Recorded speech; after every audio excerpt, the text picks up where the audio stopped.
The blame was put squarely on the photographers who had surrounded her in death as well as in life. For 10 years, conspiracy theories, claims and counterclaims have obscured what happened in the tunnel. Did the photographers chase Diana to her death?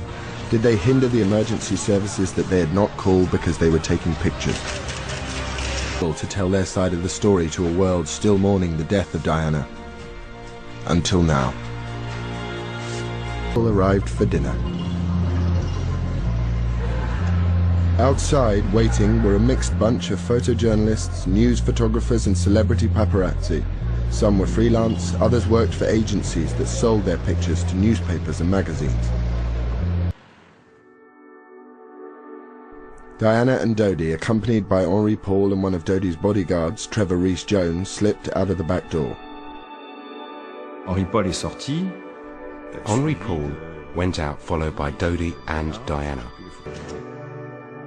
In this picture, a camera flash illuminates Diana, who is sitting in the back right-hand seat.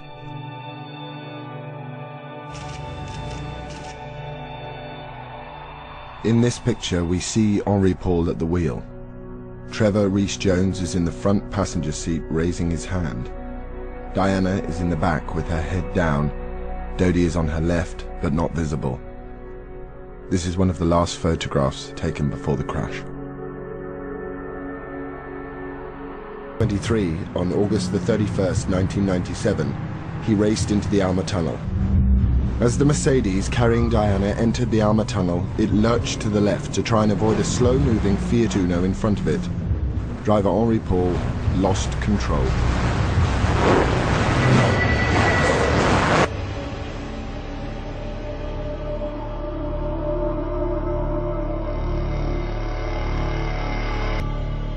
The car slammed into the 13th concrete pillar at 65 miles an hour.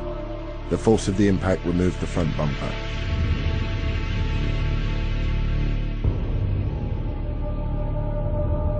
The car then spun round 180 degrees and smashed into the opposite wall. This picture shows the car in its final position, up against the wall, lights on, horn blaring, facing the direction it had come from.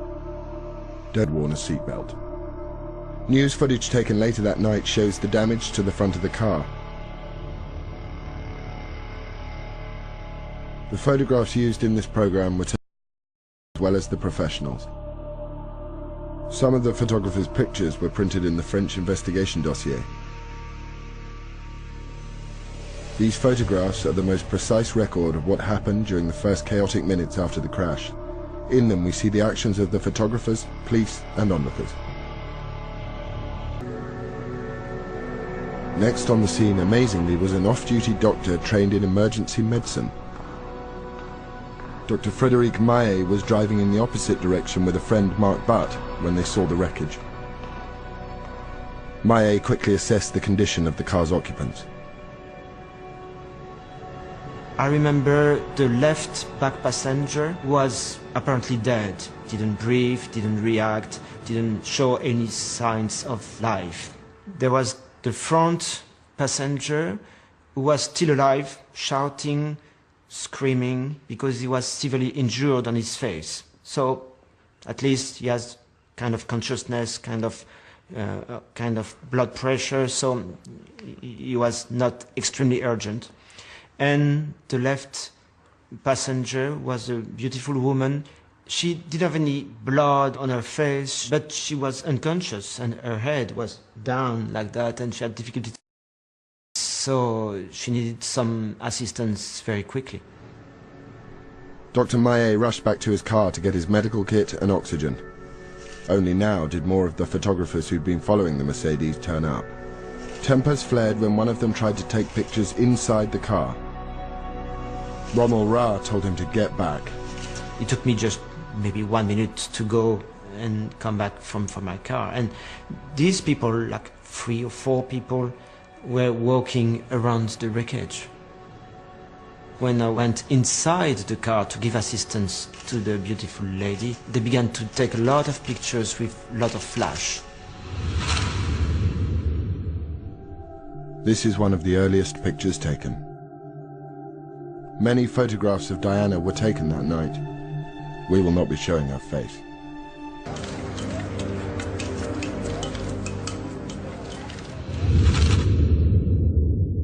This picture was probably taken about 7 minutes after the crash.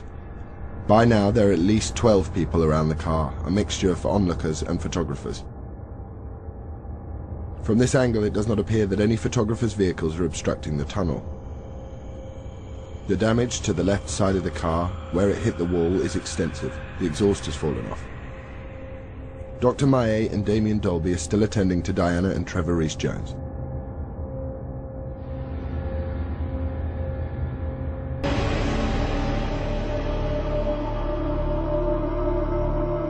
Nine minutes after the crash, a fire and rescue crew trained in emergency medicine arrived. At this point, Dr. Maillet handed over the care of Diana to them and left the tunnel. I thought that this beautiful woman who had a good chance to live, because I thought it was just a head injury.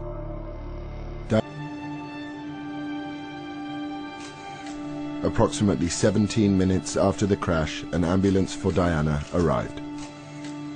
Because of the condition of the car and the nature of her injuries, it was some time before Diana could be transferred to it. Two photographers who'd missed Diana and Dodi at the Ritz heard of the crash and rushed to the tunnel. By the time they arrived, the riot police were there too. Philippe Massoni had sealed off the tunnel. Martine Montet, head of the elite criminal brigade, had the photographers questioned. She quickly gave the order that they be held on suspicion of causing the accident. We didn't have any witnesses because it was the middle of the night.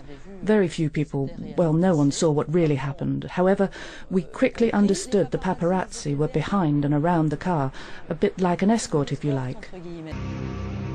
The photographers in the van believed they were simply witnesses to a terrible accident.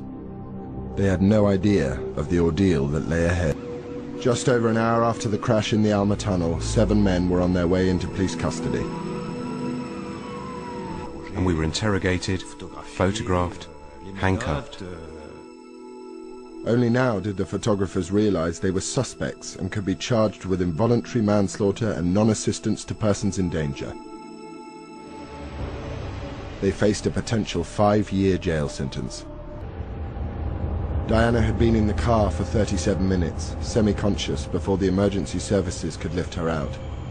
As she was, she suffered a heart attack. It took 40 minutes to stabilize her before the ambulance could set off. Photographer Pierre Sue saw it come to a halt minutes later. You can from there see the entrance of the hospital. Virtually you can see it. It's about 400-500 yards away. And the ambulance stops. So we go, uh-oh, something is getting worse. And it lasted for ages, a good 15 minutes. Yes, we understood that the situation was critical inside. The ambulance finally arrived at the hospital 25 minutes after leaving the tunnel. The British ambassador and French officials were waiting. She was lying on a stretcher, her blonde hair falling this way. Her face was very serene. She had a very untroubled face. She had bruises here. That is to say, she had bruises on her eyes, as if she'd been beaten up. Philippe Massoni, the Paris chief of police, imposed a news blackout, but he briefed all the officials on his initial findings. Gowing went on air at 2:30 London time. Welcome to BBC World News. I'm Nick Gowing. Diana, Princess of Wales, has been seriously injured and her companion Dodi Al-Fayed has been killed in a motor accident in the French capital, Paris. Reports say a vehicle carrying the princess and her entourage was being chased by a carload of paparazzi photographers.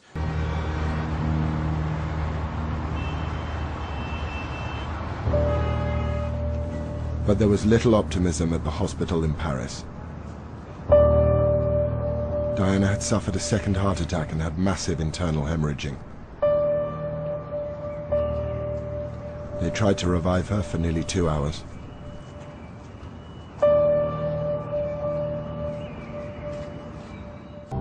Diana was declared dead at 4 a.m. French time, but no announcement was made, the last few moments, the Press Association in Britain, citing unnamed British sources, has reported that Diana, Princess of Wales, has died. This is not yet confirmed by any official source. So an unconfirmed source from the Press Association is that Diana, Princess of Wales, has... And from South Africa, Diana's brother, Earl Spencer, was absolute in his condemnation of the press. It would appear that every proprietor and editor of every publication that has paid for intrusive and exploitative photographs of her, encouraging greedy and ruthless individuals to risk everything in pursuit of Diana's image, has blood on his hands today. Earl Spencer's statement inflamed the public's anger. You've lost a lovely person for nothing. You're horrible. You helped to kill her. I helped to kill her. Not you, but your profession. Why did they pay so much money for the photographs? Why was paparazzi after them? If there was no money, in the photographs, they wouldn't have been after her in the tunnel. Western world. In response to the public mood, some in the press began to distance themselves from the photographers. But as long as, frankly, the public want to buy this sort of tasteless material, many of us are deeply embarrassed. I feel embarrassed to be part of the same trade as the paparazzi. The 7 arrested inside the tunnel were being held at the Criminal Brigade headquarters. We were held in custody cells for 2.5 days, in a room with a window and a wooden bench. Mine was quite long. I could lie down, but the others couldn't. They had to sit for 2 days because they couldn't lie down.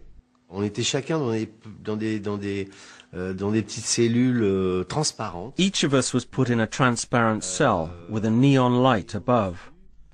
I had no idea whether it was day or night. It was all psychological.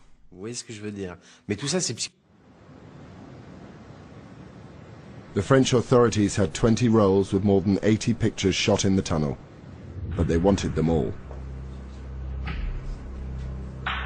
Photo agencies were raided and told they faced 3 years in prison and £30,000 fines if they sold any of the pictures. Laurent Sola didn't want to give up his negatives, but went voluntarily to the Criminal Brigade. The operation to get the photographs spread across the channel. In London, Lionel Chereau reported a break-in at his home. A crime prevention officer came to his house. He says, I have examined this report of your burglary, and I have to tell you that you have not been burgled, but that you have been targeted. I said to him, targeted what, by the grey men? He said, well, you can call them whatever you like.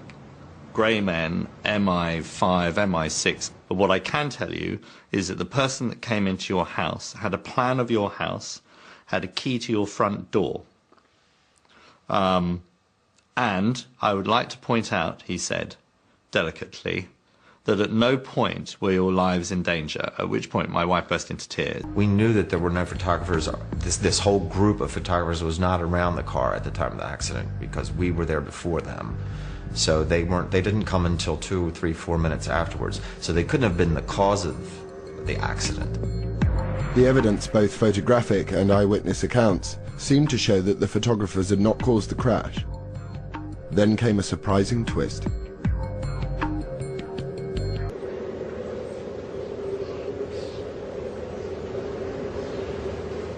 The world was in shock. A day after the death of Diana, Princess of Wales, the French police were still holding 7 men in their cells despite the lack of evidence against them. Then came a stunning revelation. The Paris prosecutor's office disclosed today that the driver of the car in which Princess Diana was fatally injured had an illegal blood alcohol level. He's said to have been more than 3 times over the French limit and twice the British one. Henri Paul's employer, Mohamed Al-Fayed, insisted the photographers were at fault.